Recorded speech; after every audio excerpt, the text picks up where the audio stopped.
Hello, ladies and gentlemen, it's your boy Bertha Human HD here today. In today's video, have streamers ruin modern gaming?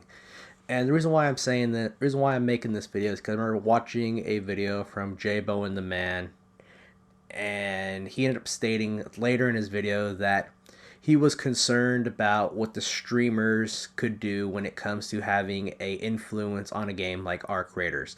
Arc Raiders is a PvE type PvP PvE extraction shooter type game, right?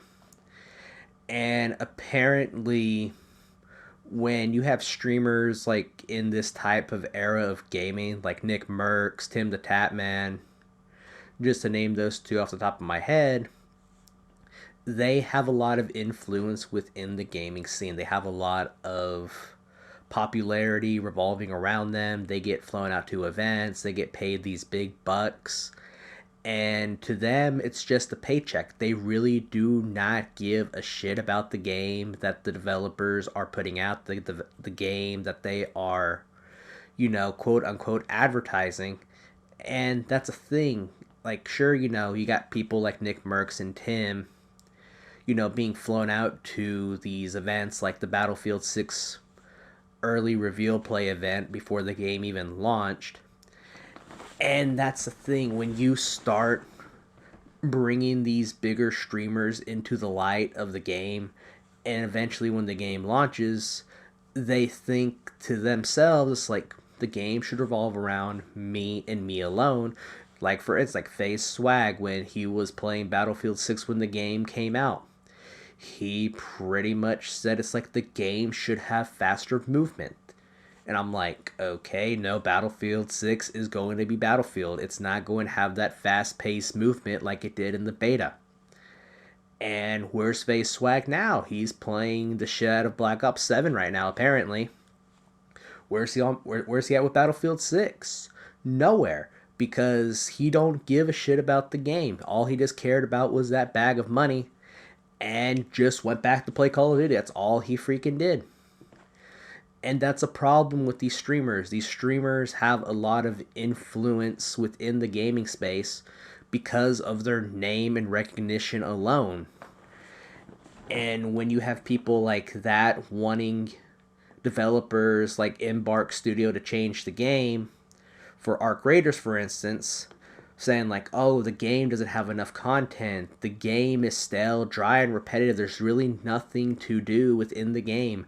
And it's like, okay, who's the dumbass that literally blew through the freaking content that the game had to provide early on within its life cycle? Sure, the game I think is what, out maybe a month now, over a little bit, 2.5 months, I think, give or take. I think almost 2.5 months, give or take. But it's like, okay, it's like Arc Raiders should not be catering towards the streamers. Arc Raiders is that type of game that, if you want the PvP, you can PvP. If you want the PvE, you can PvE, right? Or if you're just somebody who just likes to just go loot stuff and extract, and that's your playstyle, that's your playstyle. Go ahead and do it that way. But when you blow through the content the game has to offer very early on into its life cycle, then that's when the issue starts to occur for these streamers. That's why they're saying the game is stale, boring, and repetitive, because they decide to blow through the fucking content like a bunch of dumbasses. And as you can see in the background, I'm playing Splitgate Arena Reloaded. The game had its relaunch here recently, and I'm still playing the game. I have not blown through all the content the game has to offer yet. And I think I'm still working on some camos, I think, for some guns right now, but there's a lot to do in this game. Like, I have not blown through all the content just yet, which I'm thankful for. And that's the thing, you gotta play these games at your own pace, especially when it comes to the day with modern gaming pretty much making you pick that one particular game in general. It's like, this is the game you're going to play, this is the game I'm going to stick with, right? It's just like, either you play Battlefield, until the next game launches, or you play Call of Duty until next year.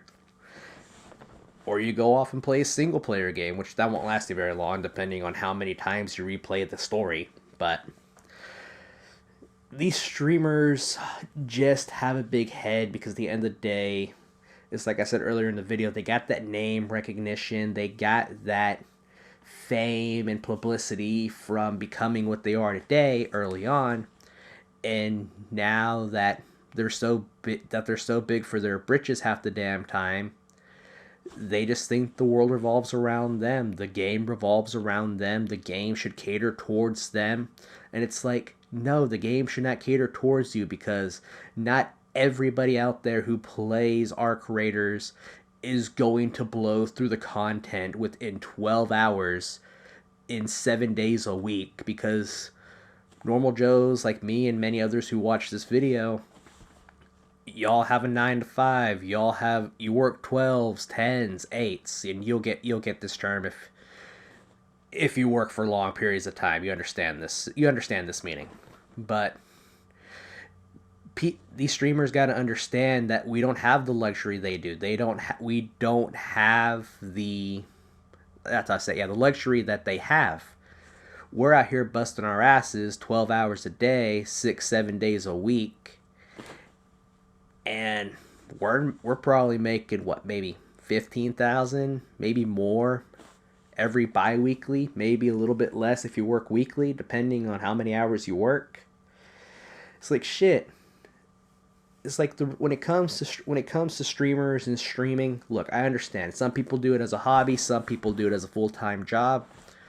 But when you start thinking the gaming industry should revolve around you and cater towards your type of play style, cater towards the way that you play the game, no, not everybody is going to be gunning and running and getting bodies in Battlefield 6. Not everybody in freaking how can I say it? Not everyone in oh my goodness, this is really hard for me to word in general, I should say. Not everybody in Battlefield 6 is literally going to camp their asses off. Some people might camp in a tank. Some people might move positions in a tank from time to time. And it caters towards that playstyle respectfully. Not everybody in Halo is literally going to pick up and abuse the freaking shit out of the power weapons. It's like there's a difference between pro gamers and casuals, especially when it comes to streamers as well. I'm pretty sure there are some casual streamers out there who stream when they have the time to.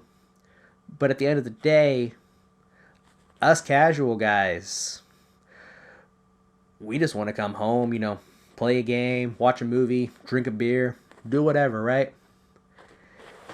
And that's the thing.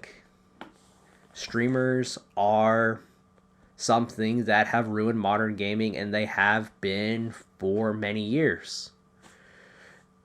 And they will still have an influence and a grip on the modern gaming industry as a whole because of, like I said previously in this video, because of their name brand recognition, because of their name, because of their popularity and fame.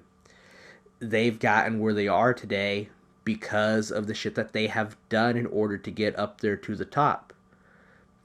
But it's like I said, when it comes to streamers, not everything revolves around them. There is a casual player base that play games, for 30 minutes to an hour, and maybe depending if you're on holiday break, you might play a little bit longer. And depending on your situation, you have kids or not, if you got a girlfriend, single, shit like that. It's different from person to person, but it's been your boy, Brother Hugumani. Everybody, if you are new to the channel, please don't forget to subscribe, like, hit them bell notifications, and I will catch you in the next one. Peace out, and goodbye, everybody.